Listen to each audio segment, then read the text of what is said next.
in the last government, under the current president, when he was a deputy president, Mr. Speaker, we saw the passing of what we call GAA, the government advertisement agencies, Mr. Speaker.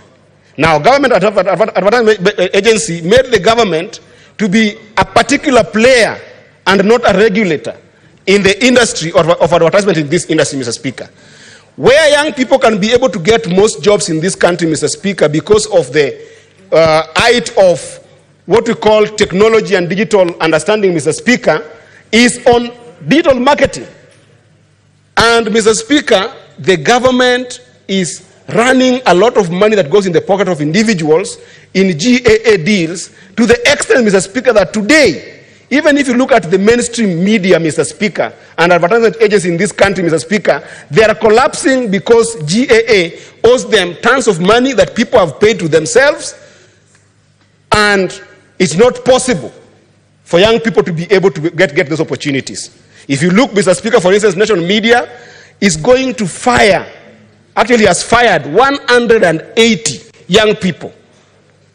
And yes, GAA owes national media 3 billion, Mr. Speaker. If you look at standard, Mr. Speaker, where young people have been nurtured to the extent that they can be elite digital advertisers, Mr. Speaker, you will find that in standard for the last almost 7 months, Mr. Speaker, I've got young people there, they interview us every day. If you go to Vibes Radio, they interview us. If you go to Spice FM, young people there interview us. If you go to the mainstream TV station, young people interview us, Mr. Speaker. For 7 months, they have not even been paid 5,000 shillings, Mr. Speaker, because they go without money, because GAA owes the money that has been paid under the watch of Parliament and under the watch of the entire cabinet, Mr. Speaker. I can go on and show you about 2 billion that you see GAA owing the entire media space where young people and creatives should be excelling, Mr. Speaker. Yesterday, Mr. Speaker, my heart was pouring out because I saw interns sleeping outside Afya house, Mr. Speaker.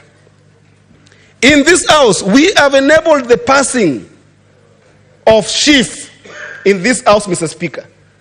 And if you look at the way NHIF used to work, Mr. Speaker, you can see how Parliament and the Cabinet have conspired against Kenyans, Mr. Speaker, to do businesses.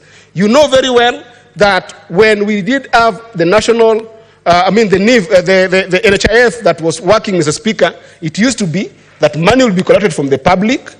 NHIF would then go and have a department that makes payments for all Kenyans when they are sick. That even necessitated the fact that NHIF had to have a system of clearing those payments, Mr. Speaker. And yet, in these two houses, Mr. Speaker, of Parliament, we passed chief. How is chief operating, Mr. Speaker? Where NHIF used to have 24 billion that was saved, Mr. Speaker, to the extent that they could be able to buy T-bills so that when they don't collect money, they could be able to pay for people in this country, Mr. Speaker. Today, that entire 24 billion is missing, Mr. Speaker. And to the extent that we know very well, and I hope the state of Marsabit is here, that chief